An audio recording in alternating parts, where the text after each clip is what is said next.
Shalom et bien-aimés, une fois de plus, nous sommes très contents de vous savoir dans vos maisons parce que nous sommes dans vos maisons pour vous parler parfois, que vous êtes vous déplacer et tous ceux qui nous ont donné confiance. C'est toujours votre humble serviteur, l'apôtre de Alexis Moukounz. Aujourd'hui, une fois de plus, nous partageons sur le numéro 10. Je pense que c'est le 10e numéro que nous partageons sur l'organisation satanique. Et je sais que la fois passée, nous avons parlé sur la magie. Et nous sommes déjà dans cette étape de la magie. Et sur cette étape de la magie, il y a des gens qui nous ont posé la question, qui nous ont fait retourner, qu'il y a de ces personnes qui parfois sont tuées à un endroit, mais vous allez trouver que ces gens-là se retrouvent dans un autre coin en train de travailler. Mais nous vous disons tout simplement que c'est normal. Ce sont des gens qu'on appelle les transplantés.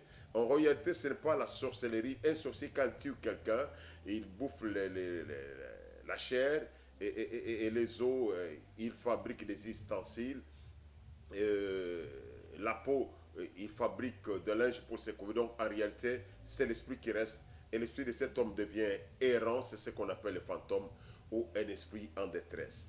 Mais cela est différent avec un transplanté. Un transplanté, c'est une forme de fétiche. Ce n'est pas de la sorcellerie, mais c'est une sorte de fétiche. Où il y a les gens qui cherchent des esclaves pour aller travailler pour eux. Et ça existait depuis longtemps. Les gens qui voulaient avoir des gens pour travailler dans des champs ou pour travailler dans des plantations pour eux. Comme ils n'avaient pas de moyens pour les faire nourrir et les faire donner, accorder les soins médicaux et parfois les payer. Et des gens qui avaient des fétiches comme ça pouvaient aller dans d'autres villages et ils font semblant de tuer quelqu'un. En réalité, quelqu'un meurt physiquement, vous voyez qu'il est décédé. Et quand on va l'enterrer, il récupère l'esprit de cet homme, il met dans le corps et l'homme redevient normal, mais il se retrouve quelque part en train de travailler. Mais toutefois, on enlève la réflexion et on enlève la mémoire dans cette personne-là. Il ne peut plus se remémorer de sa vie passée, ni de sa famille, ni de son foyer.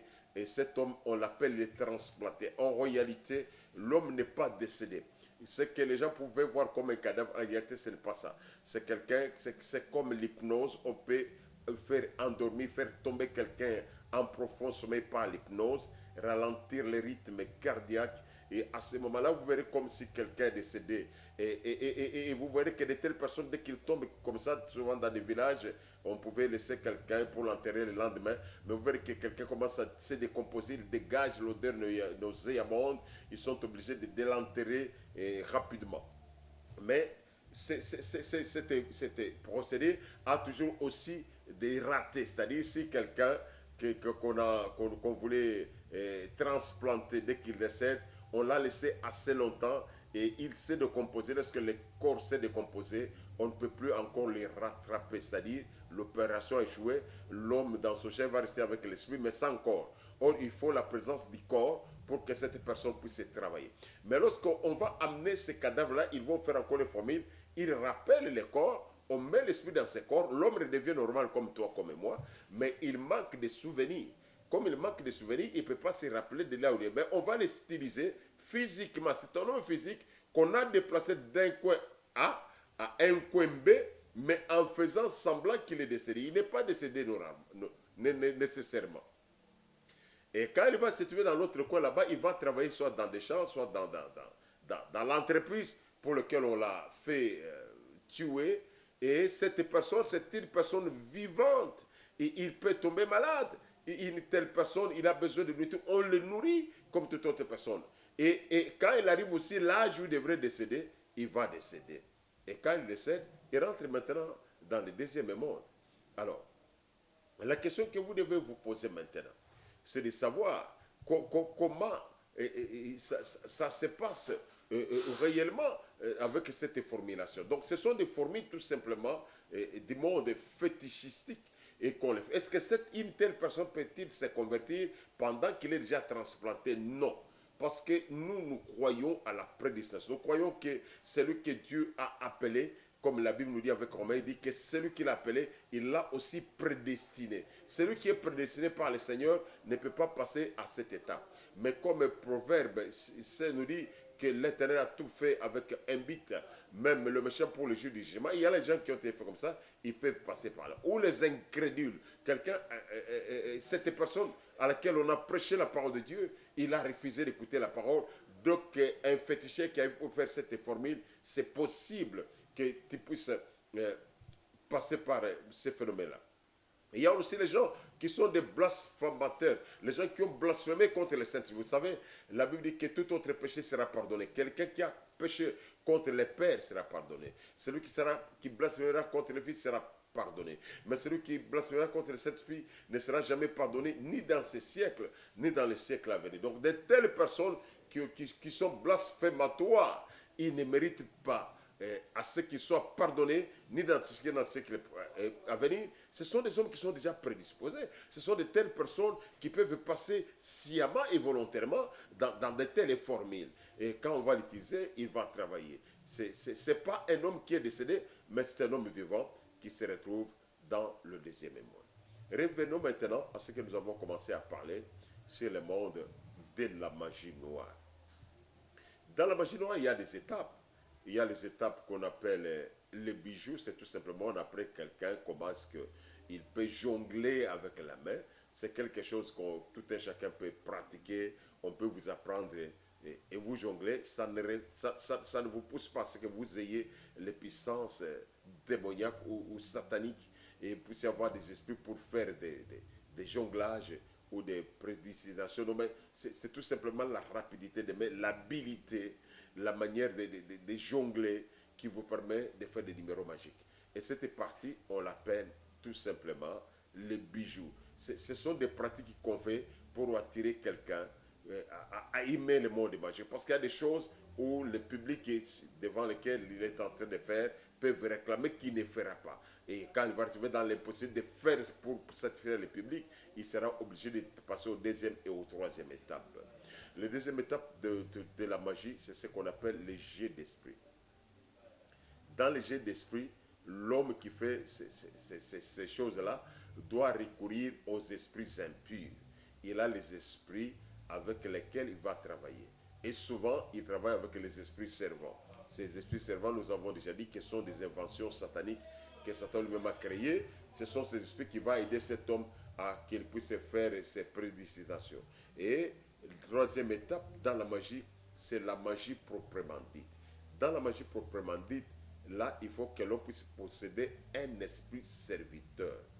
L'esprit serviteur, ça peut être un esprit qui existe déjà dans le monde satanique.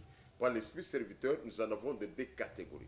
Première catégorie des esprits serviteurs, ce sont des personnes sacrifiées par les magiciens. Des hommes vivants, des hommes comme toi, comme moi, qu'un magicien a sacrifié. Et il a donné un sacrifice afin que ces gens-là puissent le servir. Il lui vient au service. Ce sont des gens-là qui travaillent pour ces magiciens. Ce sont les gens qui travaillent pour quelqu'un qui a un objet magique. Ces personnes sacrifiées sont appelées les esprits serviteurs. Deuxième catégorie des esprits serviteurs, ce sont des personnes qui ont pratiqué soit l'art magique. Un magicien qui a travaillé, il a fait l'art magique. Comme les magiciens ne vieillissent jamais, ils ne peuvent pas vieillir parce que quand vous vieillissez, vous pouvez trahir le monde de la magie. Et ce magicien-là, comme il a déjà travaillé pendant assez longtemps, il a atteint la vieillesse, il est obligé de décéder. Quand il décède, il devient un esprit serviteur pour travailler au compte et au solde des magiciens qui sont rentrés en train de pratiquer la magie. Il y a aussi des personnes qui ont utilisé des choses magiques qui n'ont pas respecté des règlements ou des principes qu'on leur avait donnés et qui ont bafoué les règles magiques et que ces esprits, que ces objets lui aient tué ou éliminé. Il devient esprit servant au service des autres personnes qui pouvaient avoir des objets magiques qui les utilisent. Par exemple, quelqu'un qui a un bic magique, qui a porte-monnaie magique, il est dans l'obligation d'avoir les esprits qui lui servent. Et puis ces esprits sont appelés des esprits serviteurs. Mais cette personne-là, si on l'a dit par exemple que l'argent qui sort, il va le bouffer pendant 2 semaines, et qu'il a bouffé ça dans 1 semaine, et qu'il est tombé dans l'infraction, et qu'il décède, cette personne-là devient un esprit serviteur. Donc les deux catégories d'esprits serviteurs, ce sont des hommes sacrifiés, ou les hommes tout simplement, que le monde de la magie a éliminé par soi, et ces hommes doivent continuer à travailler dans ce département magique comme des esprits serviteurs. Donc le monde de la magie est multidimensionnel. Dans la magie noire, nous avons ce qu'on appelle la magie arabe, nous avons ce qu'on appelle la magie rouge, et nous avons ce qu'on appelle la magie indienne. Ce sont trois grands départements du monde de la magie. Magie arabe, magie rouge et magie indienne. Dans tous ces trois départements, ce sont toujours des magiciens qui travaillent avec des puissances des mondes de Lucifer. Parce que dans le monde de la magie, celui qui est le couronnement est appelé Lucifer. C'est lui qui dirige toutes ces entités. Mais ces entités aussi sont divisées en trois parties que nous verrons dans les prochaines émissions. Pour le moment, nous vous disons grand merci pour votre attention et que Dieu vous bénisse abondamment. Nous bénissons tous ceux qui sont en train de partager cette émission partout où vous vous retrouvez, que ce soit notre bien-aimé Alpha Bambile, qui est un pasteur, qui partage cette émission, Jancy Enyeka du côté de Ottawa, qui partage aussi cette émission. Que le Dieu du ciel vous bénisse. Notre bien-aimé Ada Samputu, ici à Kinshasa, Blaise Kayembe, qui partage cette émission, Badi Walesa, ce sont des gens qui font que puissent partager aussi, que cette émission puisse entrer dans vos maisons. Que le Dieu du ciel vous bénisse. J'ai béni aussi ma chère tendre épouse Beya Moukounz, et sans oublier maman Beya de papa Kadia en Nouvelle-Zélande, Lydia Molonga, mais là c'est du côté de l'Australie, et Diago Diago à Paris, Roy Diafwana et tous les amis de Wallace partout où vous êtes, et tous ceux qui nous aiment et ceux qui ne nous aiment pas, que le Dieu du ciel vous bénisse. Nous bénissons aussi, grand merci à notre l'ingénieur Papi Kelly Boba qui prend ces images, qui les monte aussi, et aussi au régie final, nous voyons notre bien-aimé Tieni Bilongo. Que le Dieu du ciel vous bénisse. Vous avez des questionnaires, notre numéro est affiché, et vous pouvez nous écrire soit sur notre WhatsApp de 081 125 45 47, 081 125 45 47. Nous sommes sur WhatsApp, nous pouvons toujours vous répondre. Que Dieu vous bénisse et au prochain numéro.